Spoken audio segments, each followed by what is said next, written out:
Bonjour à tous, bienvenue sur Sensation. Je reçois aujourd'hui Hélène Starcevic, chargée de communication pour le parc des expos de Rouen, et Caroline Messina, responsable de la communication. Bonjour. Bonjour. Bonjour. Alors qu'est-ce que le parc des expos et que s'y passe-t-il toute l'année ? Le parc des expositions, c'est un endroit où toute l'année vous aurez des manifestations, des salons, des événements pour toute la famille. On a pas mal de thématiques. Ça peut aller du salon sur les chevaux, les animaux, au salon gourmand sur la bière, etc. Enfin, il y a pas mal de choses qui s'y passent tout le temps. Et quels sont vos rôles au sein du parc ? Alors donc nous nous occupons de toute la communication, Caroline et moi. Donc tout ce qui va faire qu'on entend parler de nous, que ce soit à la radio, que ce soit à la presse ou que ce soit ici aujourd'hui, tout type de communication, la partie digitale également, donc les réseaux sociaux, voilà. Et on va s'intéresser du coup à un des événements, les puces rouennaises du 14 au 16 janvier. Alors les puces rouennaises, qu'est-ce que c'est ? Les puces rouennaises, c'est un rassemblement d'antiquaires et de brocanteurs. En fait, vous allez avoir 200 exposants avec des pièces que les gens pourront voir, chiner, brocanter. Donc il y a du mobilier, de la décoration, des vêtements, enfin pas mal de choses, voilà, des antiquités. Toutes les années, du XVIIe siècle jusqu'à vraiment, on voit toutes les années du vintage. Et c'est la 40e édition, c'est un anniversaire important pour vous ? Oui, c'est un anniversaire important et c'est vrai que c'est bien d'avoir des événements qui se répètent. Celui-ci est apprécié. Aujourd'hui, il y a toute une partie de la population qui rajeunit aussi. C'est vrai qu'on peut en parler, mais il y a ce retour du rétro, du vintage qui fait que les gens s'intéressent effectivement aux puces. Alors justement, on peut découvrir du vintage, mais vous avez dit aussi des objets de l'Antiquité parfois, du Moyen-Âge, etc.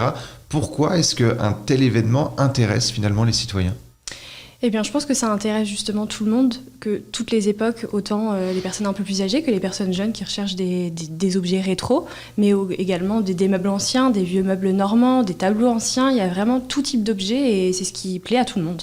Et comment est-ce que vous préparez un tel événement ? Quelles sont les charges de temps et de travail nécessaires pour préparer cet événement ? Parce que on imagine que les brocanteurs, les antiquaires sont un petit peu connus sur le territoire, mais de là en trouver 200 ? En fait, un salon se prépare généralement au moins 6 mois à l'avance. Il y a toute une partie des équipes qui va travailler à la commercialisation.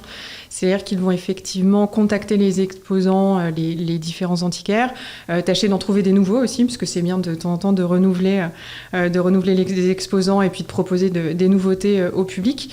Donc 6 mois avant, on va commencer à prospecter, à contacter des exposants de France, mais aussi de l'international. Et ensuite, donc une fois que la commercialisation est lancée, nous on va charger de la partie communication pour promouvoir le salon au mieux, etc. Et puis il y a toute la partie d'installation qui se fait là vraiment les derniers jours avant le salon. Donc c'est une durée de 6 mois. Et du coup, que pourra-t-on trouver ? Est-ce que vous avez des exemples un petit peu, vous qui connaissez un petit peu les exposants, qu'est-ce qu'on pourra y trouver ? Alors on va pouvoir trouver déjà des exposants qui viennent depuis la 40e édition. On a des exposants qui ont l'habitude de venir tous les ans parce que c'est vraiment le rendez-vous à ne pas manquer. On a également des nouveautés. Alors au niveau des nouveautés, on ne peut pas vraiment dire, ça dépend de la marchandise aussi des exposants, mais on va pouvoir retrouver de l'objet insolite aux tableaux, aux meubles, à des jouets anciens aussi. On a beaucoup de jouets en bois qui peut plaire aux petits, donc c'est pour ça encore une fois que c'est un moment familial à passer.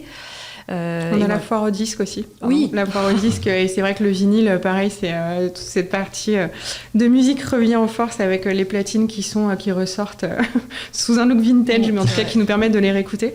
Et puis c'est vrai qu'après, oui, c'est cette partie jeux anciens, au niveau de la déco, tout ce qui est plaque émaillée, luminaire, néon, c'est vrai que...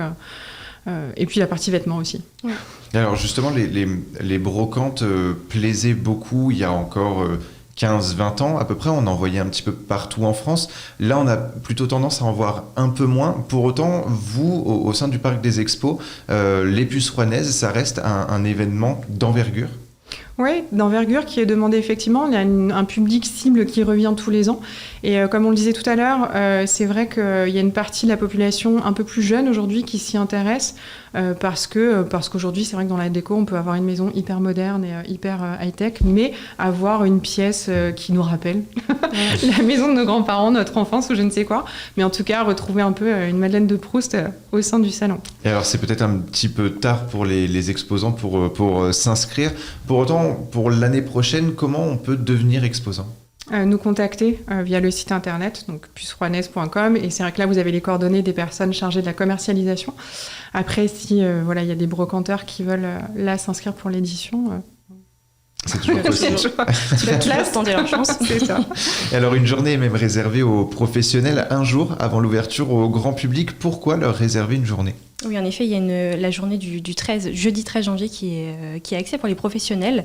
Donc, ils peuvent venir de 8h à 15h. C'est un peu une avant-première pour les brocanteurs, puisque pour eux, chiner la pièce rare à mettre en évidence dans leur magasin, c'est important. Donc, c'est pour ça qu'une journée a été dédiée depuis la 40e édition. Et ça fonctionne. Et être antiquaire, pour vous, c'est une passion ? C'est une passion, c'est un métier de connaisseur. C'est-à-dire que d'ailleurs, on a des experts qui sont sur le salon. Si vous avez l'occasion de venir les rencontrer, discuter avec eux, c'est passionnant parce qu'ils vont connaître vraiment toutes les périodes de l'histoire. Ils vont vous emmener sur des exposants, vous montrer des petits cabinets de curiosité, des objets complètement insolites. Donc oui, c'est un métier passion et c'est un métier de connaissance. Il y a un côté justement historique intéressant à travers cet événement. Oui, complètement, parce que vous avez des objets, en les regardant, on se dit tiens, j'avais ça, pareil, dans le salon de ma grand-mère, j'ai jamais su à quoi ça servait. Et donc on apprend, on découvre des choses, on découvre des époques, puisqu'il y a des exposants qui sont aussi spécialisés sur certaines époques, sur sur l'art primitif, sur certains pays.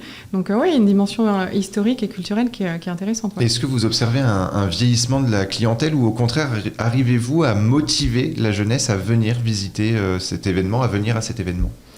Déjà au niveau des médias, on a digitalisé aussi notre communication sur les dernières années. Donc on va, à travers les réseaux sociaux, s'adresser à une nouvelle population. Et c'est vrai que l'année dernière, oui, ça nous a permis de capter cette nouvelle cible. Et puis quand les gens, une fois que les gens étaient sur le salon, on les a entendus dire c'est génial, je ne savais pas que ça existait et je suis ravie de venir. Parce qu'encore une fois, on redécouvre certaines choses. Ouais. Et avec la crise sanitaire, quelles seront les mesures mises en place pour cet événement ? Donc les mesures habituelles, entre guillemets, donc il y aura des distributeurs de gel hydroalcoolique, on a agrandi les allées pour que les gens aient plus d'espace, même si les halls sont très grands, mais quand même en gestes barrières, donc les allées seront plus grandes, et les gestes habituels de barrière du Covid, quoi. Tous les passes sanitaires des exposants et des visiteurs seront vérifiés. Oui, bien sûr. C'était important pour vous justement déjà de respecter les règles, ça, on a aussi pas le choix, mais justement de permettre la sécurité de tous, à la fois des exposants mais aussi des visiteurs. Oui, je pense qu'il faut rassurer tout le monde aujourd'hui et c'est vrai que le fait que tous les passes sanitaires soient vérifiés, c'est une première garantie. Et après, je pense que tous les professionnels de l'événementiel aujourd'hui ont envie de rassurer les gens en disant venez sur nos événements, c'est sûr. Et en tout cas, on fait tout ce qu'il faut pour qu'il n'y ait pas de soucis. Alors la pandémie est loin d'être terminée. On peut même dire qu'on revient dans le dur en ce moment. En hiver, le virus est plus présent. Généralement, est-ce que vous craignez un arrêt de l'activité au sein du parc des expos ? On ne l'espère pas. on va pas vous mentir, on ne l'espère pas. Après, non, mais on met tout en œuvre. L'année dernière, on a vécu 2 événements en plein Covid. Le salon Automoto Rétro et le salon... On avait les puces. Les puces aussi, oui. On a vécu deux salons en plein Covid et ça s'est très bien passé. Donc on n'avait pas encore le pass sanitaire à l'époque, mais avec l'agrandissement des allées et tous les gestes barrières, tout s'est très bien passé. Donc on ne l'espère pas, mais en tout cas on met tout en œuvre pour que tout se passe bien. Et alors quels sont vos autres événements à venir ? Donc on aura Normandie Vintage qui va être pendant les puces et ensuite on aura donc Loisirland qui est un parc d'attractions pour les enfants. Donc là on a 6000 m² avec des toboggans, des piscines à balles, plein de trucs. La Foire internationale de Rouen, ouais. qui aura lieu au mois de mars. Et ensuite, on reprend au mois de septembre avec Automoto Rétro en début septembre. On aura un tout nouveau salon sur le do-it-yourself, l'habitat, tout ce qui regroupe le fait maison, le chez-soi. Et le salon gourmand et le salon Beer Days, qui aura lieu début novembre. C'est une façon pour vous de faire vivre le territoire, déjà Rouen, mais aussi le territoire ? Oui, c'est ça. Je pense que c'est des thématiques qui plaisent à tout le monde, qui sont vraiment grand public. Et là, on vous parle des événements qui sont produits par Rouen Expo Événements. Après, tout au long de l'année, on accueille des événements. Et là aussi, les thématiques sont nombreuses. Donc, je pense qu'on est un acteur social, économique et culturel de Rouen. Et de quoi intéresser les jeunes et les moins jeunes. Merci beaucoup, Hélène Starcevic et Caroline Messina, d'avoir été avec nous sur Sensation. Et pour revoir ou réécouter cette émission, rendez-vous sur notre site et application Radio Sensation.